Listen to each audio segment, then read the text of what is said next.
Okay, everyone, we are starting Ecclesiastes Chapter 4.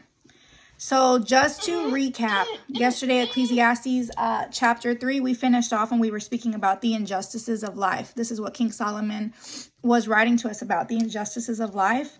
And when we completed Chapter 3, he kind of finished off with explaining how we here on earth really, in all reality, cannot apply judgment and justice we cannot apply judgment or justice to the Mommy, I did judge it. to the full extent of truth, because we don't have all the information. We're not God. We don't have all the information.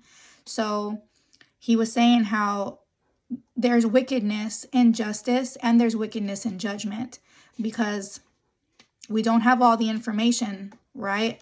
Only God knows everything. And in his time, he will apply justice, perfect justice, and perfect judgment.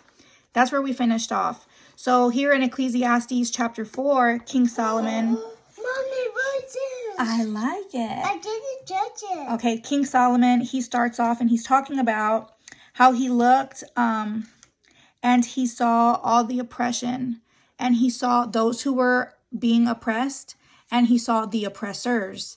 And he says how those who are being oppressed, they have no comforter. If they don't have the Lord, all done. If they don't have the Lord, then they don't have a comforter.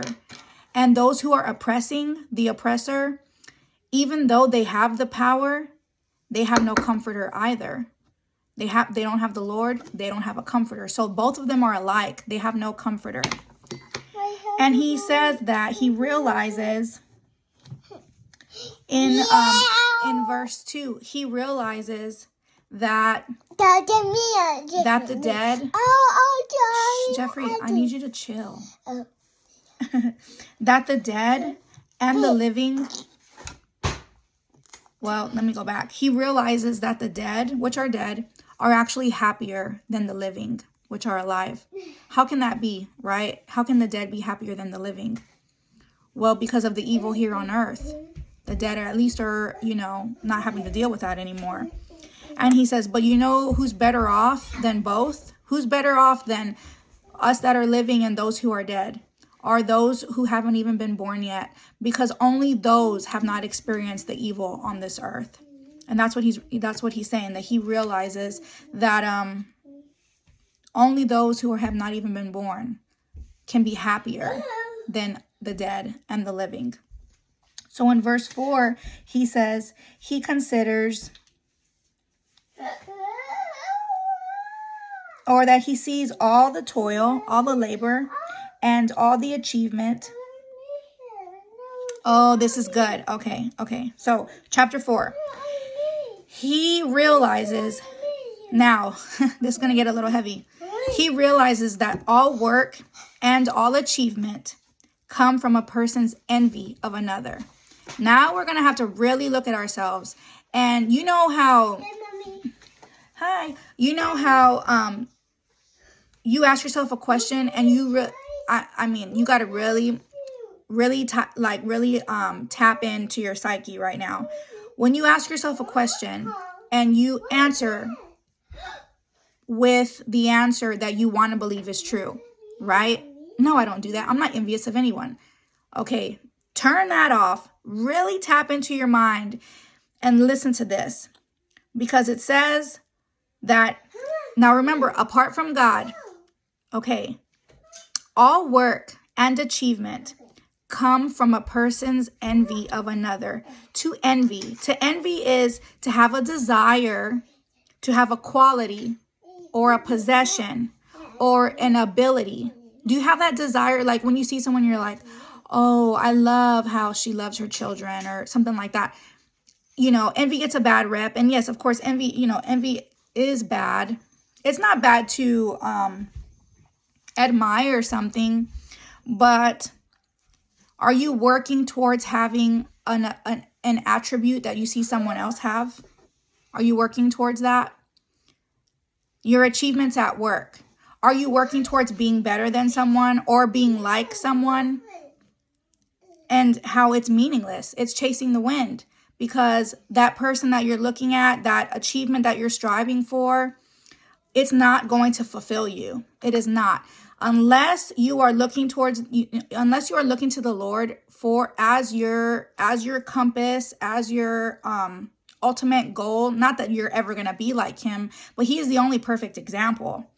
So it all just leads to discontentment. You're just going to be discontent because you're going to realize that person is not perfect. You're going to realize you can never attain what you think is perfect. We can never get there, not ever. So he's saying that all work and achievement come from a person's envy of another. How, like, that has so much weight, right? When you really think about it, it's like, okay, so if you're striving for that position or whatever, why are you striving for that position? Is it because you want to be over someone? Is it because, but you know, it all, what I'm trying to get at is how it all relates to being meaningless. And I mean, I'm just trying to explain it. That's what he is saying. So moving on to verse 5.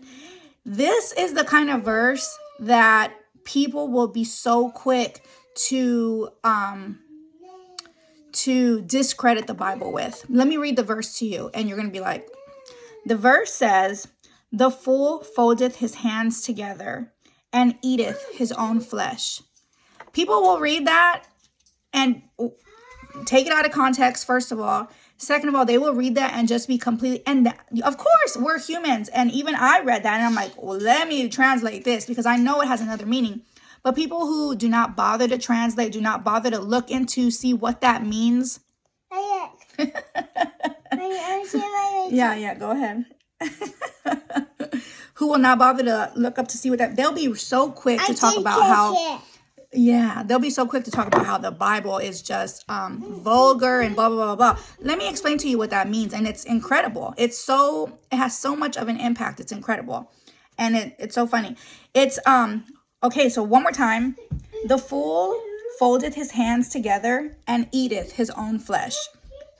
The fool folds his idle hands, leading themselves to ruin, right? Eateth his own flesh, to his own ruin. So I know, I heard somebody calling. Yeah, it's not going to be anything important. So the fool folds. Huh?